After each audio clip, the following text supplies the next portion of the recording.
Hello, good morning friends. जय हिंद, वंदे मातरम। और एक बार फिर से हाजिर हैं एक नए वीडियो के साथ। और आप सभी लोगों का हम अपने चैनल हिंदी के रंग विपिन सर के संग पर बहुत बहुत स्वागत करते हैं। जैसा कि आप लोगों को पता है कि यूपी ट्रिपल एस सीपेट ने अपना एडमिट कार्ड भी जारी कर दिया है और अब आप लोग जो है अपनी तैयारी को अंतिम रूप दे रहे होंगे। उसमें ये मॉडल पेपर काफ़ी कारगर सिद्ध होंगे, आप अपनी टाइमिंग भी सेट कर पाएंगे। तो इस मॉडल पेपर को लगाइए। आज हम लोग मॉडल पेपर नंबर 7 लगाएंगे और ये किरण प्रकाशन की बुक है, उससे हम लोग मॉडल पेपर सॉल्व कर रहे हैं। तो आइए स्टार्ट करते हैं इस वीडियो को। अगर वीडियो पसंद आए तो प्लीज़ लाइक करना ना भूलें। तो दोस्तों, आज के वीडियो का पहला क्वेश्चन आपके स्क्रीन पर आता हुआ कि बौद्ध साहित्य किस भाषा में लिखा गया है। बौद्ध साहित्य किस भाषा में लिखा गया है। ए प्राकृत भाषा में, बी पाली भाषा में, सी संस्कृत भाषा में, डी तमिल भाषा में। तो जो बौद्ध साहित्य है उसे कहते क्या है, ये याद रखेंगे। उसे हम कहते हैं त्रिपिटक। क्या कहते हैं? उसे त्रिपिटक कहते हैं। और इनकी जो रचना है वो पाली भाषा में हुई है। Clear? Next question, question number 2 आपकी स्क्रीन पर कि सिंधु घाटी सभ्यता में का कोई संकेत नहीं मिलता है। गन्ना, सरसों, तिल या जौ। इसका राइट आंसर है ऑप्शन ए, गन्ने का अभी तक कोई भी साक्ष्य नहीं मिला है। तिल, जौ, सरसों सभी के साक्ष्य अभी तक मिल चुके हैं। नेक्स्ट क्वेश्चन, ताजमहल का डिजाइन किसके द्वारा तैयार किया गया था। उस्ताद मंसूर द्वारा, उस्ताद ईसा द्वारा, उस्ताद रोहोनी द्वारा या उस्ताद शमशेर द्वारा। तीसरे का जो राइट आंसर है वो ऑप्शन बी है, उस्ताद ईसा के द्वारा ताजमहल का डिजाइन तैयार किया गया था। और लगभग 9 करोड़ की लागत से यह बनकर तैयार हुआ और 22 वर्ष का समय लगा ताजमहल को बनने में। नेक्स्ट क्वेश्चन, भारत में पहली बार रेलवे में इनमें से किस गवर्नर जनरलशिप के अधीन शुरू की गई थी। A lord Canning, B lord Dalhousie, C lord Hastings और डी लॉर्ड कॉर्नवालिस। तो इसका राइट आंसर है ऑप्शन वी, लॉर्ड डलहौजी के शासनकाल में पहली बार रेल चली थी और ये 1853 ईस्वी में, कब चली? 1853 ईस्वी में मुंबई से थाने के बीच में चलाई गई थी। नेक्स्ट क्वेश्चन, कि 1857 के विद्रोह में झांसी की रानी लक्ष्मीबाई ने किसके सहयोग से ग्वालियर में विद्रोह किया था। तात्या टोपे, नाना साहब, कुंवर सिंह या वक्त खां। पांचवे का जो राइट आंसर है ऑप्शन ए है, तात्या टोपे के साथ मिलकर के झांसी की रानी ने 1857 के विद्रोह में ग्वालियर से नेतृत्व संभाला था। याद रखेंगे, इंपॉर्टेंस क्वेश्चन है। नेक्स्ट क्वेश्चन है, भारतीय राष्ट्रीय आंदोलन से कि भारतीय राष्ट्रीय सेना का संस्थापक कौन था। भारतीय राष्ट्रीय सेना का संस्थापक कौन था। नेहरू, सुभाष चंद्र बोस, बाल गंगाधर तिलक या गांधी जी। तो इसका राइट आंसर है ऑप्शन बी, सुभाष चंद्र बोस। भारतीय राष्ट्रीय सेना की जो स्थापना की थी वो सबसे पहले 1942 ईस्वी में, कब? 1942 ईस्वी में मोहन सिंह के नेतृत्व में सिंगापुर में की गई थी। हालांकि शीघ्र ही इसका पतन हो गया था। इसके पश्चात 1943 ईस्वी में सुभाष चंद्र बोस जब इसमें आ गए तो भारतीय राष्ट्रीय जो सेना थी वो फिर से जीवित हो गई। Next question,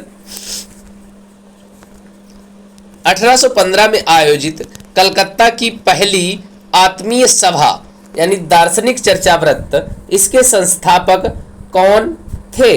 Ram Mohan Roy, Lala Lajpat Rai, Rabindranath Tagore, Jawaharlal Nehru. तो इसका राइट आंसर है ऑप्शन ए, राजा राम मोहन राय। और 1815 ईस्वी में आत्मीय सभा की शुरुआत की गई और कोलकाता में यहीं से इसकी स्थापना हुई। नेक्स्ट क्वेश्चन, वह एकमात्र वायसराय कौन थे जिनकी भारत में हत्या हुई थी।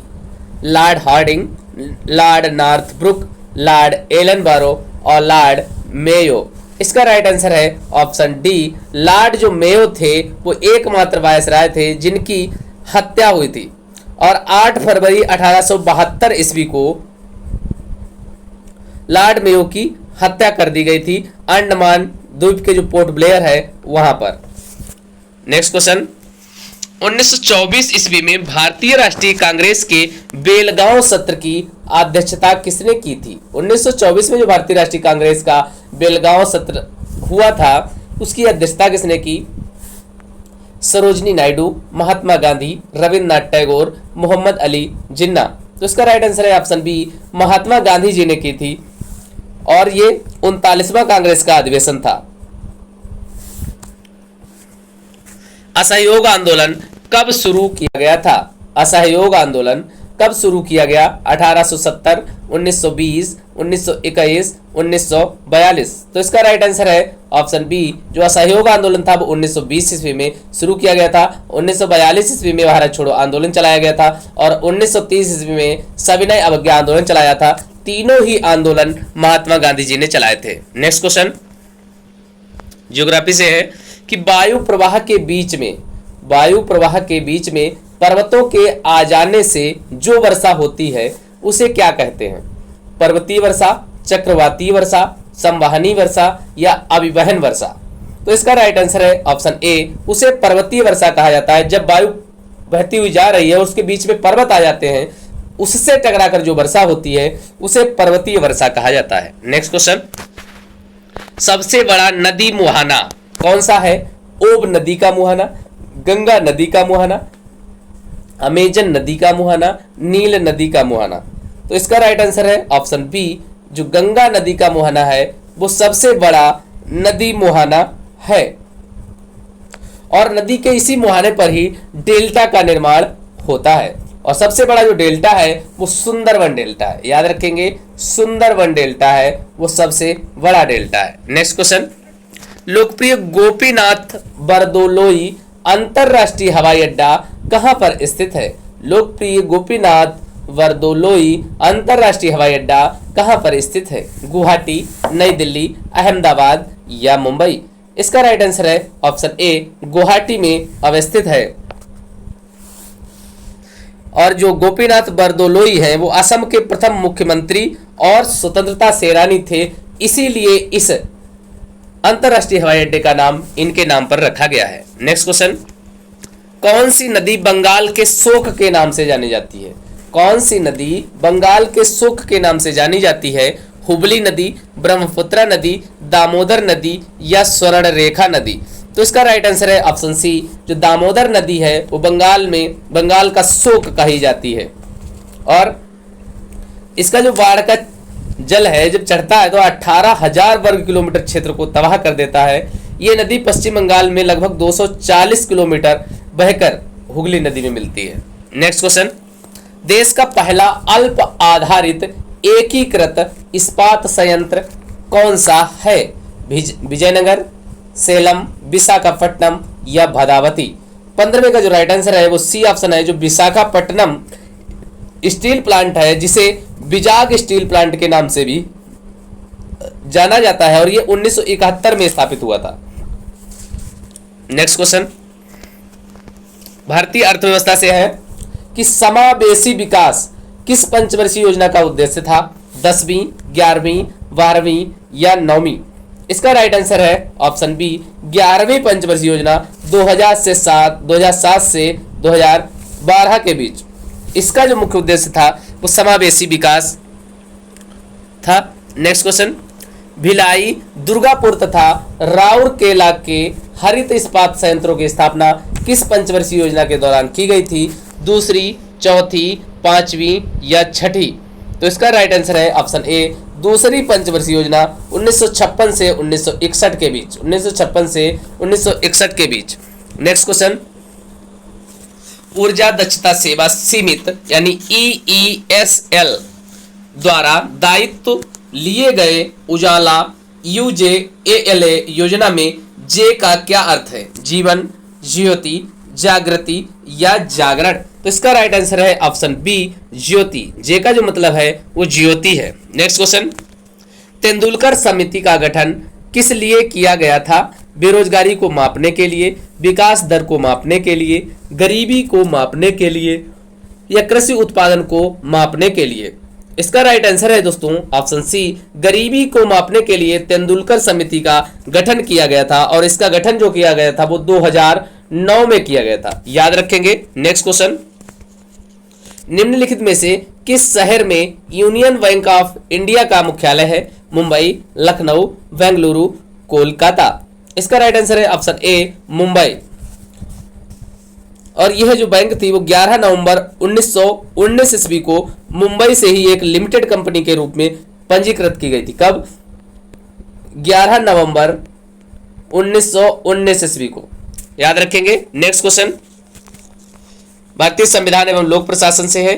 पहला क्वेश्चन आपकी स्क्रीन पर है। इससे अनुच्छेद 14 में कानून के समक्ष समानता का अधिकार किस देश से लिया गया है? अमेरिका, ब्रिटेन, रूस या ऑस्ट्रेलिया? इसका राइट आंसर है ए ऑप्शन, अमेरिका से। अनुच्छेद 12 से लेकर 35 तक भारतीय संविधान के जो अमेरिकी संविधान से अनुच्छेद लिए गए हैं वो सभी अमेरिका से ही लिए गए हैं, 12 से 35 तक के। तो कानून के समक्ष जो समानता है ये पूछा आपसे था, कहां से लिया गया? तो अमेरिका से। याद रखेंगे 12 से 35 तक के अनुच्छेद सभी अमेरिका से लिए गए हैं। नेक्स्ट क्वेश्चन, अनुच्छेद 330 ईस्वी में याद रखें, अनुच्छेद 330 में किसका वर्णन है? लोकसभा में अनुसूचित जाति एवं जनजाति के लिए स्थान या राज्यसभा में अनुसूचित जाति एवं जनजाति के लिए स्थान, राज्य विधानसभा में अनुसूचित जाति एवं जनजाति के लिए स्थान, विधान परिषद में अनुसूचित जाति एवं जनजाति के लिए स्थान। तो इसका जो राइट आंसर है वो ऑप्शन ए है, यानी लोकसभा में अनुसूचित जाति एवं जनजाति के लिए स्थान से संबंधित है 330। नेक्स्ट क्वेश्चन, संविधान सभा के सदस्यों ने भारत के संविधान का प्रारूप तैयार किया था, वे थे? कौन कौन थे?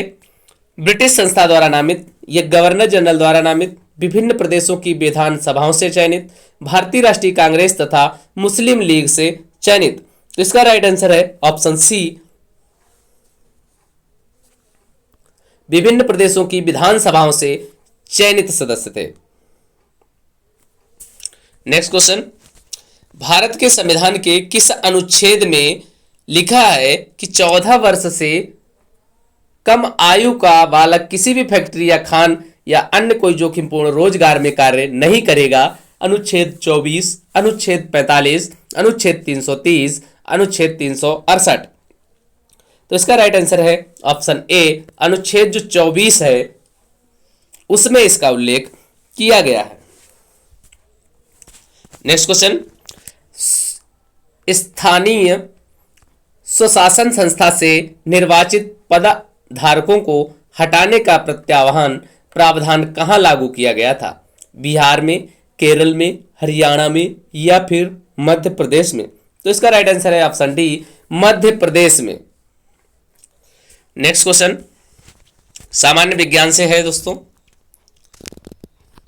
कि ऊंट बिना पानी के कुछ दिन तक मरुस्थल में रहता है, ऐसा वह कर पाता है अपनी पेशी में जमा किए पानी का प्रयोग करके, अपने कुंवर में जमा किए गए चिकनाई का प्रयोग करके, उपापचय क्रिया को कम करके, पानी के प्रयोग को कम करके। तो इसका जो राइट आंसर है दोस्तों वो ऑप्शन बी है, कि अपने ककूद अर्थात कुंवर में जमा किए गए चिकनाई का प्रयोग करके वह कई दिनों तक पानी पिए बिना मरुस्थल में रह सकता है। और ऊंट को ही रेगिस्तान का जहाज भी कहा जाता है। याद रखेंगे। नेक्स्ट क्वेश्चन है आपकी स्क्रीन पर आता हुआ, कि जब एक वस्तु एक समान वृत्तीय वेग उत्पन्न करती है तो निम्नलिखित में से कौन सा परिवर्तित होता है? द्रव्यमान, संवेग या गति या दिशा? तो इसका जो राइट आंसर है दोस्तों वो ऑप्शन डी है, तो दिशा परिवर्तित होती है। क्या परिवर्तित होती है? दिशा परिवर्तित होती है। नेक्स्ट क्वेश्चन आगे बता रहा है कि 20 किलो भार की एक वस्तु को 2 मीटर की ऊंचाई तक उठाया जाता है। उस वस्तु पर गुरुत्वाकर्षण बल द्वारा किया गया कार्य कितना लगेगा? मान ले G = 10 मीटर प्रति second square. Option A 400 joule, option B 50 joule, option C 40 joule और ऑप्शन डी 100 जूल। तो राइट आंसर क्या होगा दोस्तों? तो राइट आंसर है ऑप्शन ए अर्थात 400 जूल। नेक्स्ट क्वेश्चन, मानव शरीर में संक्रमण को रोकने में मदद करने वाला विटामिन कौन है? Vitamin A, vitamin B, vitamin C और विटामिन डी। इसका राइट आंसर है ऑप्शन डी। विटामिन जो डी है वो मानव शरीर में संक्रमण को रोकने में मदद करता है। नेक्स्ट क्वेश्चन आपकी स्क्रीन पर आता हुआ, परमाणु तत्व संख्या 29 किससे संबंधित है? S block, D block, P block और एफ ब्लॉक। इसका राइट आंसर है ऑप्शन बी, ये डी ब्लॉक से संबंधित है। जो परमाणु तत्व संख्या 29 है ये डी ब्लॉक से संबंधित है। नेक्स्ट क्वेश्चन सामान्य हिंदी से आता हुआ कि भैंस शब्द का अन्य लिंग रूप क्या होगा?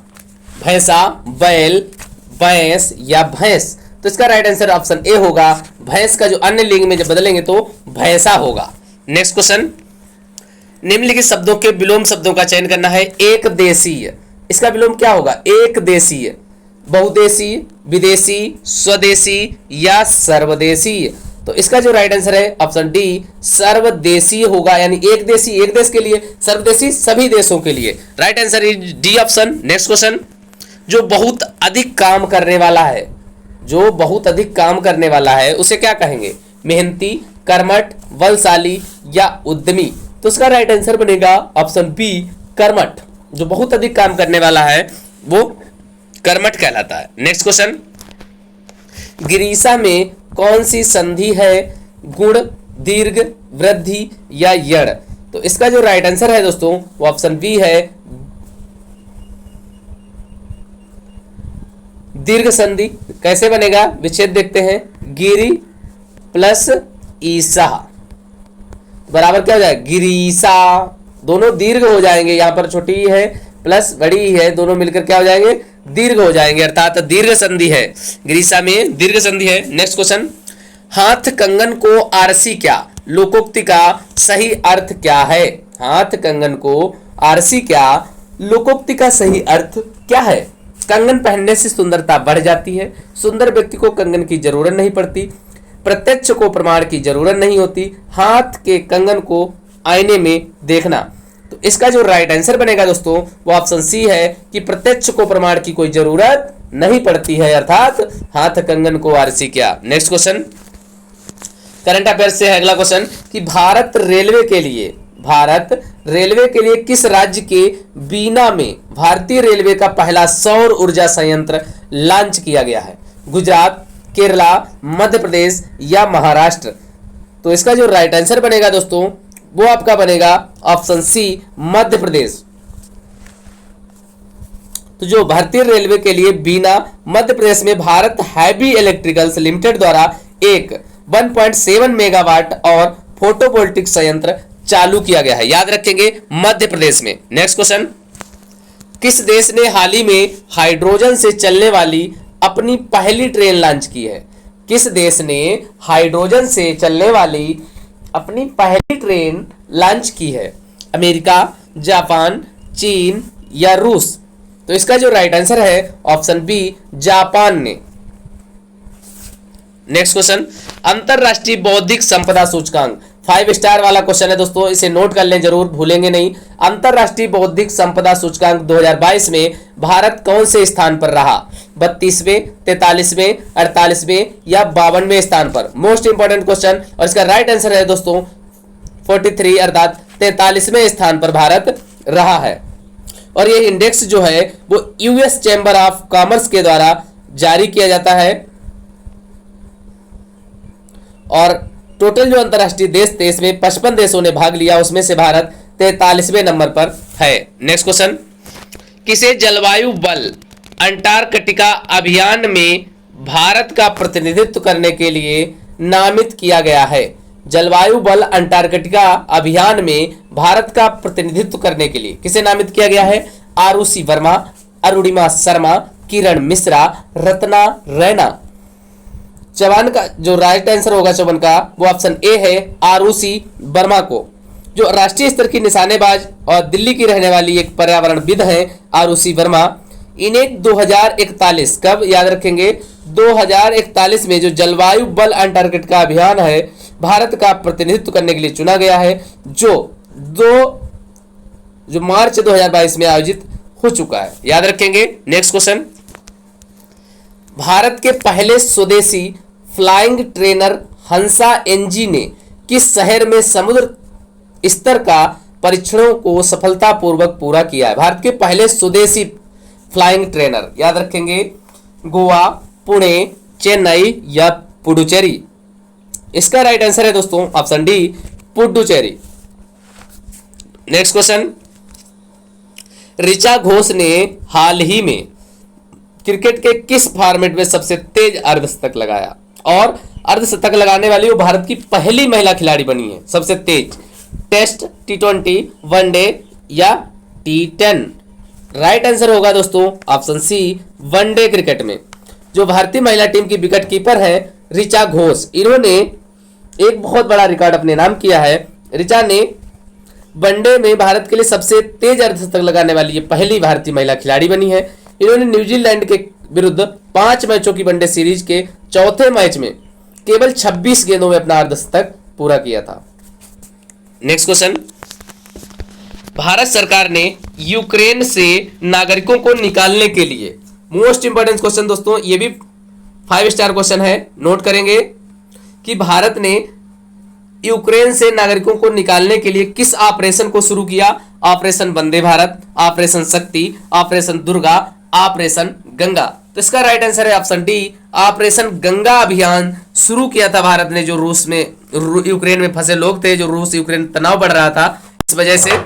तो याद रखेंगे operation Ganga. Next question,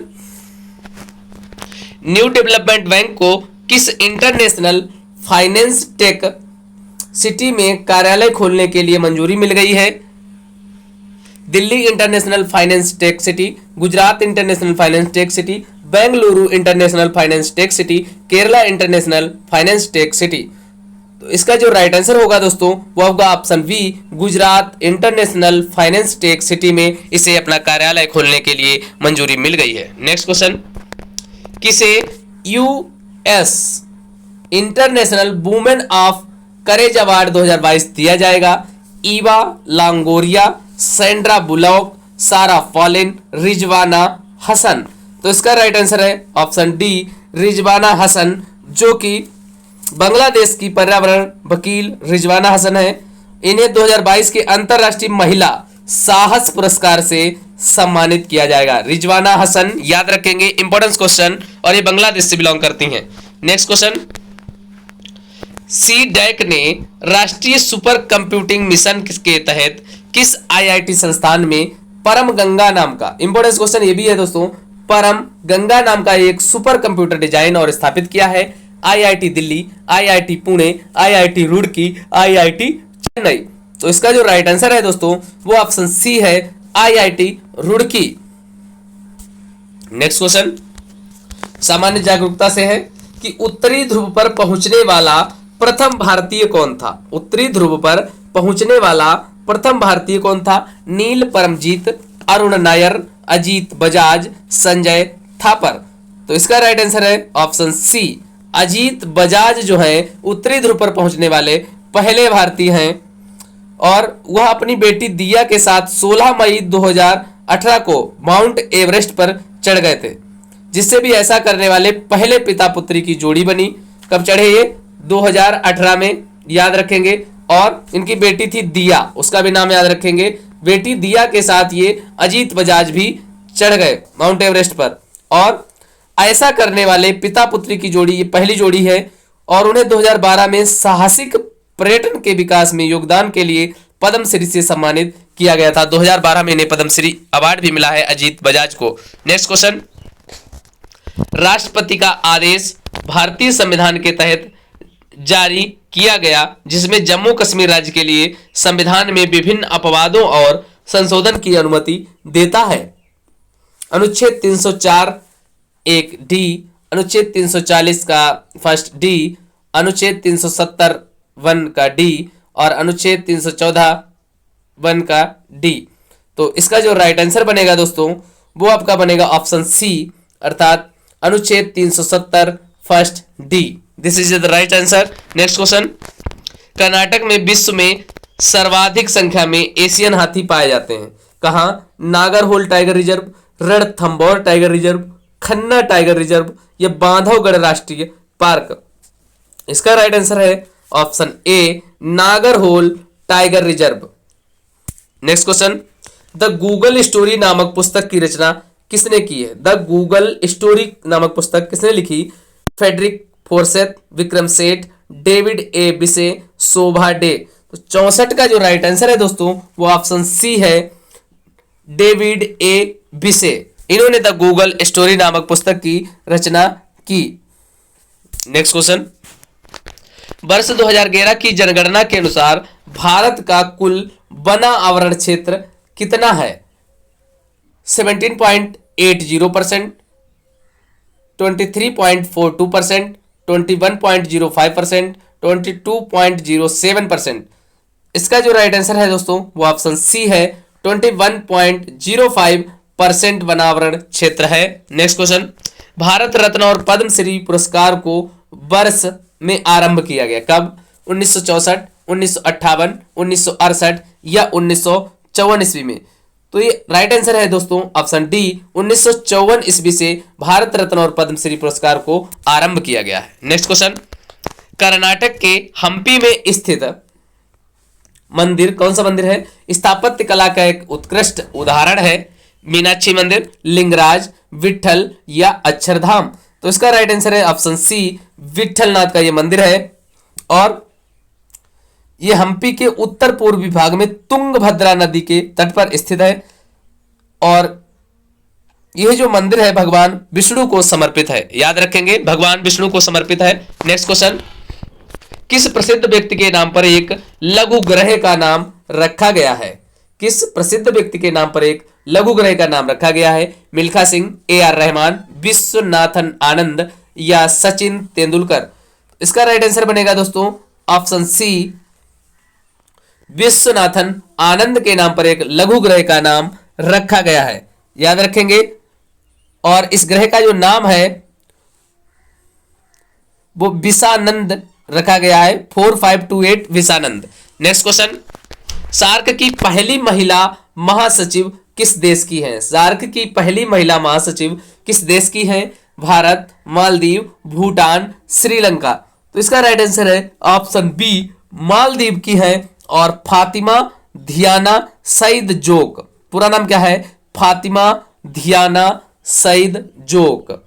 Fatima याद रखेंगे, फातिमा धियाना सईद जोक मालदीव की है। नेक्स्ट क्वेश्चन, निम्नलिखित में से किसे तालाबों और कुओं में छोड़ना मच्छरों के नियंत्रण में सहायक होता है? डॉगफिश, कैकड़े, गैम्बुसिया फिश या फिर घोंगा। तो इसका राइट आंसर है ऑप्शन सी, गैम्बुसिया फिश को छोड़ने से जो मच्छर हैं उनको नियंत्रित किया जा सकता है। नेक्स्ट क्वेश्चन, पैराग्राफ दिया है, पैराग्राफ पढ़ के उस पर आधारित कुछ प्रश्न दिए हैं, उनको आंसर करना है। पढ़ते हैं पैराग्राफ। बेकारों की समस्या अंग्रेजी हुकूमत की देन है। हिंदुस्तान का शोषण करने के लिए उन्होंने यहाँ के उद्योग धंधों को नष्ट करना आरंभ किया। अंग्रेजी शिक्षा ने, जिसका उद्देश्य सरकारी क्लर्क या ऑफिस के बाबू तैयार करना, या इस समस्या को और जटिल बनाया। धीरे धीरे देश के तो एक और उद्योग धंधे नष्ट हो चुके थे, दूसरी तरफ सरकारी कार्यालयों की मांग भी काफी घट गई थी। दूसरे महायुद्ध के समय हजारों नवयुवक फौज में भर्ती हुए, लेकिन महायुद्ध की समाप्ति से फिर वही स्थिति आ गई। शरणार्थियों के आवागमन और आर्थिक संकट ने इस समस्या को और तीव्र बना दिया। आजकल उपयोग की वस्तुओं का भी बेरोजगारी का एक कारण है। हमारी श्रमिक शक्ति शून्य रही है। एक और उत्पादन की कमी है, दूसरी ओर उत्पादन मानव साधन प्रयुक्त पड़े हैं। हमारा किसान वर्ष में 6 से 7 महीना बेकार रहता है और भूमिहीन श्रमिकों की स्थिति तो और भी खराब है। पढ़ते हैं, क्वेश्चन देखिए लिया है कि उपयुक्त अपठित गद्यांश के अनुसार अंग्रेजों ने हिंदुस्तान का शोषण कैसे किया? अशिक्षा के कारण, उद्योग धंधों को नष्ट किया और सरकारी बाबू तैयार करने की प्रक्रिया को जटिल बनाया। सरकारी बाबू तैयार करने की प्रक्रिया को जटिल बनाया, उद्योग धंधों को नष्ट किया। तो इसका जो राइट आंसर है वो ऑप्शन बी है, कि उद्योग धंधों को नष्ट किया और सरकारी बाबू तैयार करने की प्रक्रिया को जटिल बना दिया। इससे हमारे हिंदुस्तान का शोषण हुआ। नेक्स्ट क्वेश्चन, हमारा किसान कितने समय खाली रहता है? सदैव, कभी नहीं, कभी कभी या 6-7 महीने। तो इसका जो राइट आंसर है अवतरण के अनुसार वो आपका राइट आंसर होगा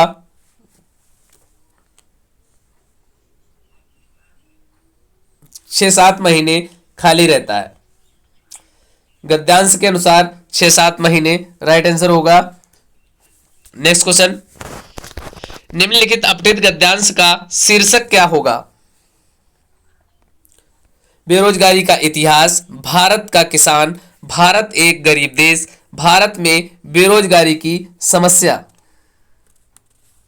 भारत में बेरोजगारी की समस्या, तो ये राइट आंसर होगा भारत में बेरोजगारी की समस्या। This is the right answer. Next question, उपयुक्त गद्यांश के अनुसार हमारी श्रमिक शक्ति शून्य क्यों पड़ी है? हमारी श्रमिक शक्ति शून्य क्यों पड़ी है? दूसरी ओर उत्पादन के मानव साधन अप्रयुक्त पड़े होने से, एक और उत्पादन की कमी और दूसरी ओर उत्पादन के मानव साधन अप्रयुक्त पड़े होने से, एक और उत्पादन की कमी, श्रमिक की खराब स्थिति के कारण।